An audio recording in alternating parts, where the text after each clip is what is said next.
KTM adventure 390 প্রায় 3 বছর চালাচ্ছি আমি। আমাদের এই বাইকটা নিয়ে দেশ বিদেশের বিভিন্ন প্রান্তে ঘুরে বেরিয়েছি আমরা। লাদাখ, কন্যাকুমারী টু কাশ্মীর, অরুণাচল, মেঘালয়া, নেপাল, বাংলাদেশ। বাইকের দারুণ পারফরমেন্স, সেটা তোমরাও আশা করি দেখেছো। তবে এই ব্লগটা আমার পুরনো বাইকটা নিয়ে নয়, এই ব্লগটা একদম নতুন কেটিএম অ্যাডভেঞ্চার 390 নিয়ে।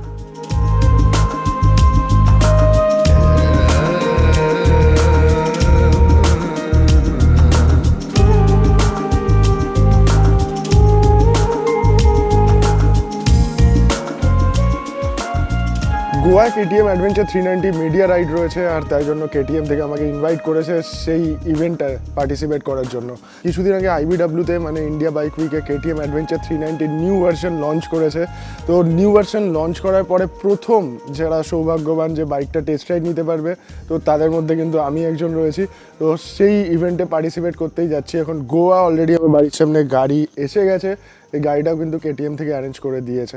তো আমি এই গাড়িতে উঠবো ডাইরেক্ট আর এয়ারপোর্টের দিকে রওনা দেবো। গতকালই এসেছি আমরা শ্রীলঙ্কা থেকে, আর আজকে আবার গোয়ার জন্য বেরোচ্ছি। জাস্ট ছোট্ট একদিনের একটা ট্রিপ।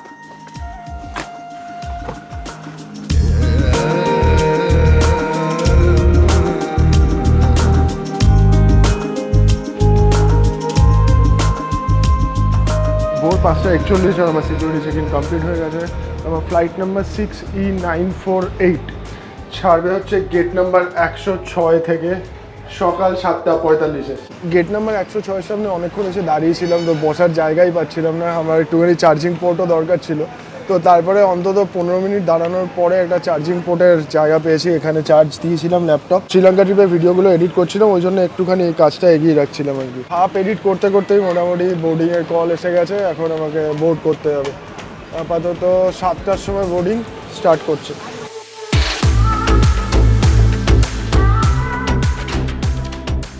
তোমার নাম কি? প্রতীক মুখার্জি। আচ্ছা, তোমরাও রাইড করো? আমরা টুকটাক রাইড করি মোটামুটি, একদম যাওয়া হয় রাইডে। সবাই আমাদের অফিসেরই টিম আছে। আচ্ছা, তো রাইড করি বছরে একটা তো মোটামুটি হয়। শুভঙ্করের সাথেও দেখা হয়েছে। শুভঙ্কর কোথা থেকে? আমি কলকাতা, গড়িয়া থেকে। গড়িয়া থেকে? বাহ। প্রতনুর সাথে দেখা হয়েছে। প্রতনু আমাকে জাস্ট বললো যে প্রতনু নাকি কারোর সাথে কোনোদিন সেলফি নেয়নি, আমার সাথে সেলফি নিয়েছে। এটা আমার কাছে একটা proud moment. Thank you so much Pratanu. আর ও হিমালয়ান কিনেছে, ও রাইড করছে আর কি। অনেক তোমাকে আমি প্রথম থেকে ফলো করছি, লাইক যখন তুমি স্টার্ট করেছিলে তোমার এনফিল্ড দিয়ে, তবে থেকে। থ্যাংক ইউ প্রতনু, এরকম ভাবে সাপোর্ট করে। ভালো আছে, চল ঠিক আছে। Thank you. সবার সাথে দেখা করে আমি উঠে পড়লাম ফ্লাইটে, আর ফ্লাইট কিন্তু একদম টাইমে টেক অফ করলো। তারপর ব্রেকফাস্টে স্যান্ডউইচ আর জুস খেয়ে হালকা রেস্ট নিতে নিতে পৌঁছে গেলাম নর্থ গোয়ার মনোহর ইন্টারন্যাশনাল এয়ারপোর্টে।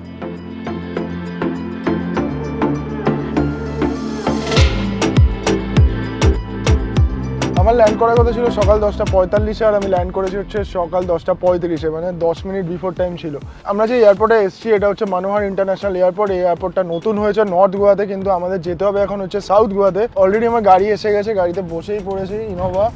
আর এই গাড়িটা আমাকে নিয়ে যাচ্ছে হচ্ছে আমাদের হোটেল ম্যারিয়ট হচ্ছে বেনোলেম বিচে রয়েছে।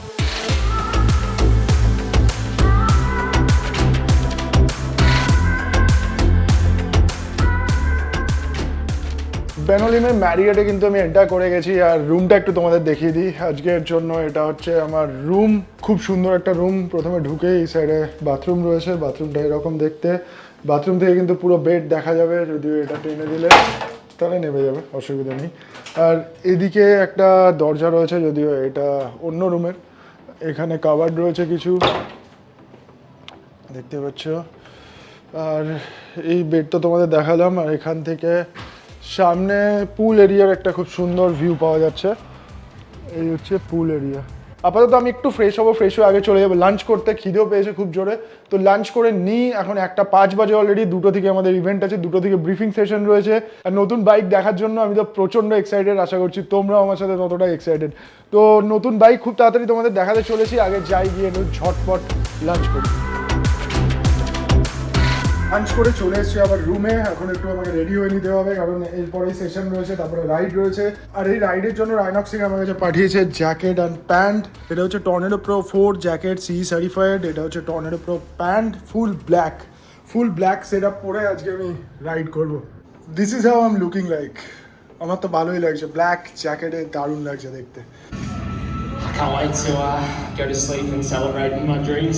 Vacant side is also will be joining us. So that's 3 p.m.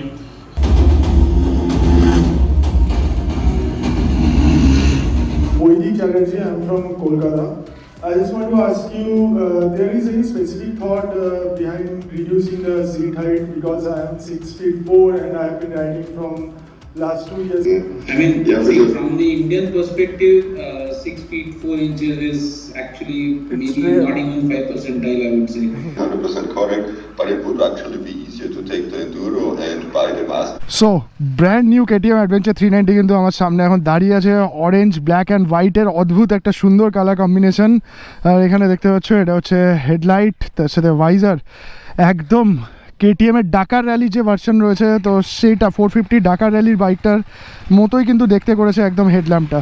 তার সাথে এদিকে দেখতে পাচ্ছ, এদিকে এটা চার্জিং পোর্ট রয়েছে। তার সাথে এই হচ্ছে বাইকের লুক।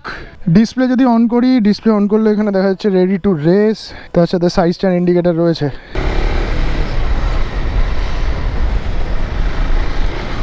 ও ভাই, বিকাল 4টে বাজে, গোয়াতে কিন্তু বেশ গরম রয়েছে, বেশ গরম। রাইট সাইড আমি এখন যাব কোথায়? সাউথ গোয়াতে রয়েছি, তোমরা তো জানো। সাউথ গোয়া একটু এক্সপ্লোর করে আছি।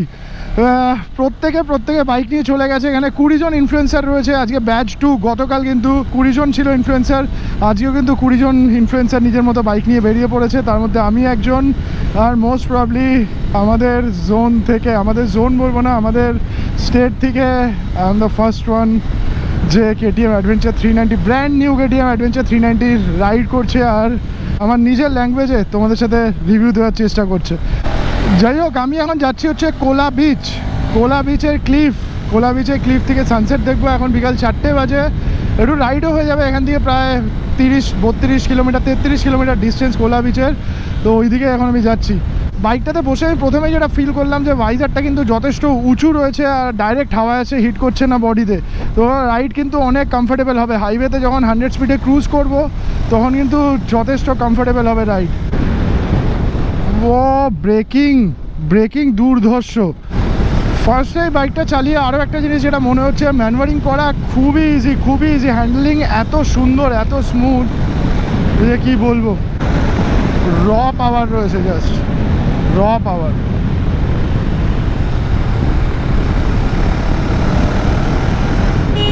ফিফথ গিয়ারে রয়েছে গাড়ি, 63-64-এ চলছে।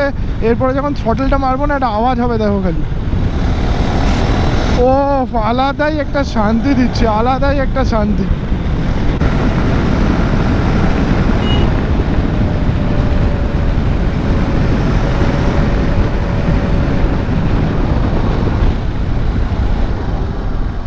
এটা হচ্ছে স্যাল নদী, স্যাল রিভার।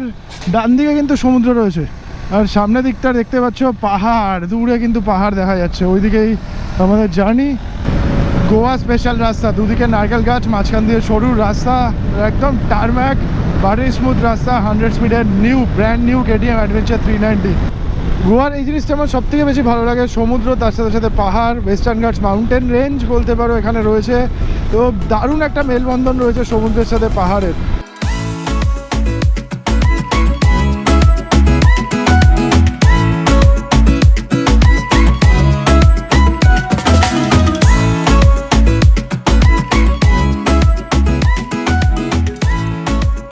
জঙ্গলের মধ্যে দিয়ে যাচ্ছি আমি, কোনো লোকজন কিন্তু নেই এখন এখানে। বাদর টাদর, হনুমান দেখতে পাচ্ছি।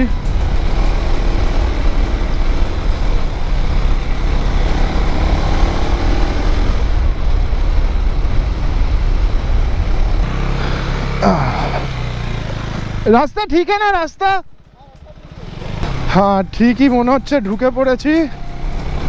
এই রাস্তায় কোলা বিচ গেছে মনে হচ্ছে।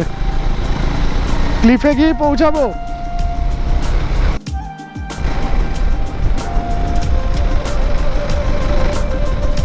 Oh my god!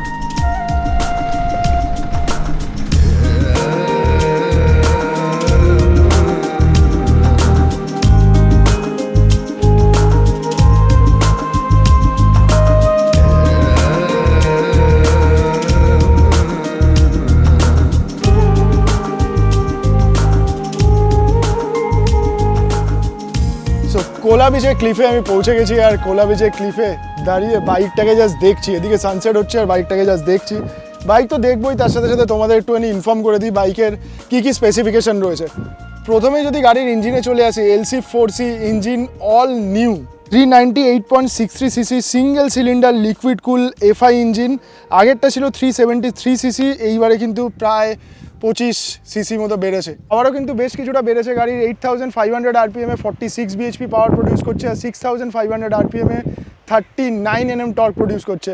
আগেরটার সাথে যদি কম্পেয়ার করি, আগেরটা 43 bhp পাওয়ার প্রডিউস করতো আর 37 Nm টর্ক। সামনে কিন্তু WP apex USD adjustable suspension use করা হয়েছে, 30 ক্লিক অবধি অ্যাডজাস্ট করা যাবে। যেহেতু অ্যাডভেঞ্চার ট্যুরের বাইক, ওই জন্য গ্রাউন্ড ক্লিয়ারেন্সটা খুবই ইম্পর্টেন্ট। আগে যেমন 200 mm গ্রাউন্ড ক্লিয়ারেন্স ছিল, এখন কিন্তু 237 mm গ্রাউন্ড ক্লিয়ারেন্স ব্যবহার করা হয়েছে। এখানে দেখতে পাচ্ছ যথেষ্ট জায়গা রয়েছে, কিন্তু যথেষ্ট উঁচু বাইকটা। আগে বাইকের সিট হাইট ছিল 855 mm, ও তাই জন্য একটু যারা শর্ট হাইটের তাদের কিন্তু চালাতে বেশ প্রবলেম হতো, কিন্তু এই গাড়িটার সিট হাইট রিডিউস করে 830 mm করা হয়েছে। আমি আজকে কোশ্চেন করেছিলাম যে কেন সিট হাইটটা ডিক্রিজ করা হলো, বললো যে কমন ইন্ডিয়ানদের কথা চিন্তা ভাবনা করে এটা করা হয়েছে, যাতে সমস্ত হাইটের ইন্ডিয়ানরা এই বাইকটা রাইড করতে পারে। সামনে হেডলাইটটা কিন্তু ডাকার র্যালির KTM 450 থেকে ইন্সপায়ার্ড হয়েছে। উইন্ডশিল্ডের হাইটও একটুখানি বেশি করা হয়েছে, যাতে রাইডিংয়ের সময় উইন্ড নয়েজ বা উইন্ড ব্লাস্ট না হয়। এতে হাইওয়েতে রাইডটা কিন্তু আরও অনেক বেশি কমফোর্টেবল হয়ে যাবে। গাড়িতে PP বা পলিপ্রপলিন প্যানেল ইউজ করা হয়েছে, তাতে যদি গাড়ি পড়েও যায়, স্ক্র্যাচেসও আসে, তাহলে অরিজিনাল কালারটা যেন রিটেন করা যায়। নিউ চ্যাসি রয়েছে for more comfortable long ride. চাবিটা অন করলাম, ready to race. Instrument cluster কিন্তু 5 inch bonded glass display use করা হয়েছে, যাতে সূর্যের আলোতেও দেখতে কোনো অসুবিধা না হয়। আর এখানে দেখতে পাচ্ছ টাইম দেখা যাচ্ছে 6:35, ট্র্যাকশন কন্ট্রোল, ABS, এখানে ফিউয়েল ইন্ডিকেটার রয়েছে, ট্রিপ 2 রয়েছে, এগুলো কিন্তু সমস্ত কিছু রয়েছে, ওডোমিটার রয়েছে। আর এদিকে দেখো সুইচগুলো যথেষ্ট প্রিমিয়াম। আমি যদি চেঞ্জ করি, এখানে রাইড মোড দেখতে পাচ্ছ, রাইড মোড কিন্তু 3টে রয়েছে, স্ট্রিট, অফ রোড আর রেন। তার সাথে এখানে দেখতে পাচ্ছ ক্রুজ কন্ট্রোলও রয়েছে, ক্রুজ কন্ট্রোল মোড, এই যে ক্রুজ কন্ট্রোল অন করে দেওয়া যাবে।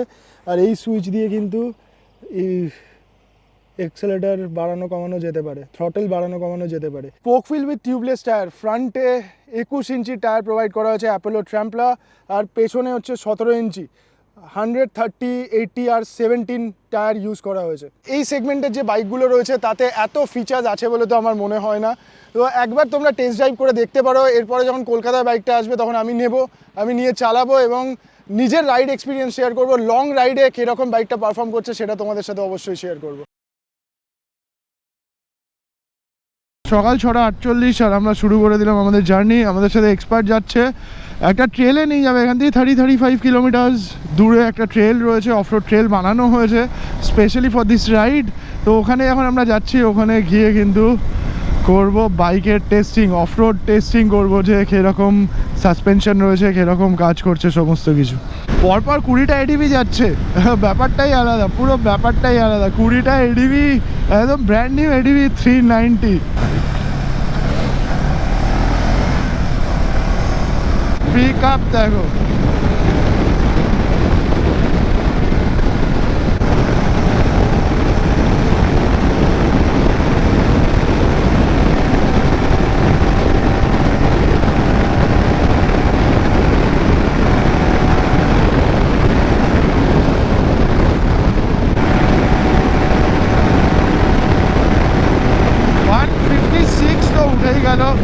কালকে বলছিল যে 153 টপ স্পিড, 156 তো উঠেই গেল। একদম সকাল সকাল আমরা চলে এসেছি, আর এদিকেই আমাদের ট্রেল রয়েছে। চলো, ও শাবাশ।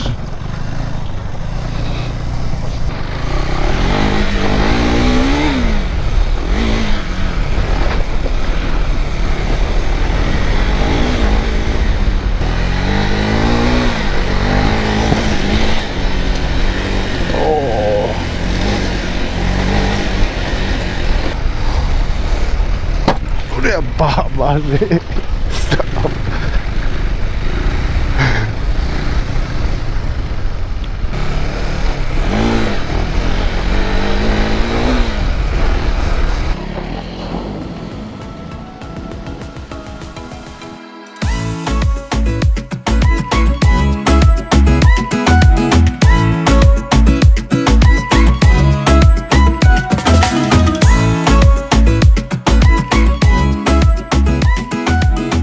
তো পুরোনো 390 অ্যাডভেঞ্চারের থেকে গাড়ির পাওয়ার অনেকটাই বেড়েছে, গাড়ির টর্ক বেড়েছে, তার সাথে সিট হাইট কমেছে। যাদের হাইটের জন্য কেটিএম অ্যাডভেঞ্চার চালাতে অসুবিধা হয় তো তারা একবার টেস্ট রাইড নিয়ে অবশ্যই দেখতে পারো গাড়িটা।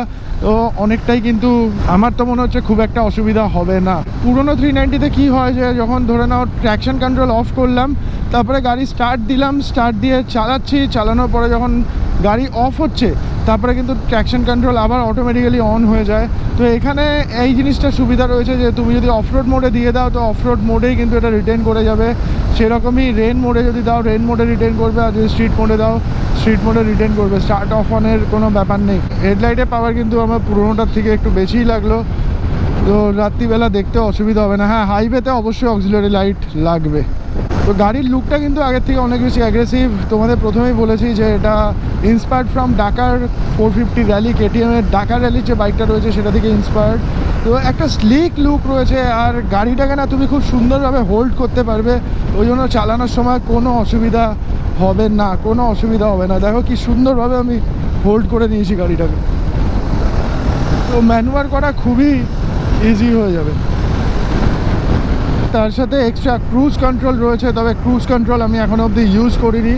আমি পরে যদি চান্স পাই অবশ্যই ক্রুজ কন্ট্রোল ইউজ করবো আর তোমাদের সাথে ফিডব্যাক শেয়ার করবো। তো এখন এই রাস্তায় ক্রুজ কন্ট্রোল ইউজ করা সম্ভব হবে না, যখন এক্সপ্রেসওয়েতে চালাবো তখন কিন্তু ক্রুজ কন্ট্রোল ইউজ করতে পারবো। নতুন করে ব্রেকিং নিয়ে কিছু বলার নেই, কেটিএমের ব্রেকিং সবসময় ভালো, আর এর যা ব্রেকিং রয়েছে এটা কিন্তু অনেক বেশি কনফিডেন্স দেবে গাড়িটা হাইওয়েতে একটা ভালো স্পিড মেনটেন করার জন্য। উইন্ডশিল্ডের সাইজটা দেখতেই পাচ্ছ, উইন্ডশিল্ডের সাইজটা কিন্তু একটু বড় আগের তুলনায়। তো হাইওয়েতে রাইড করার সময় উইন্ড গাস আসার চান্স অনেকটাই কম থাকবে, আর রাইডার কিন্তু খুব কমফোর্টেবলি রাইড করতে পারবে। টপ স্পিড 156 আজকে আমি উঠিয়েছি গাড়িতে, কিন্তু আমি বলবো না অত স্পিডে গাড়ি চালানোর জন্য। 100, 110, 115-এ ইজিলি তোমরা ক্রুজ করতে পারবে হাইওয়েতে। আর তার সাথে সাথে মাইলেজ যদি বলি 26 কিলোমিটার/লিটার মাইলেজ প্রোভাইড করবে গাড়ি, যেটা কিন্তু যথেষ্ট ভালো, মানে এই সেগমেন্টে গাড়ির জন্য কিন্তু যথেষ্ট ভালো।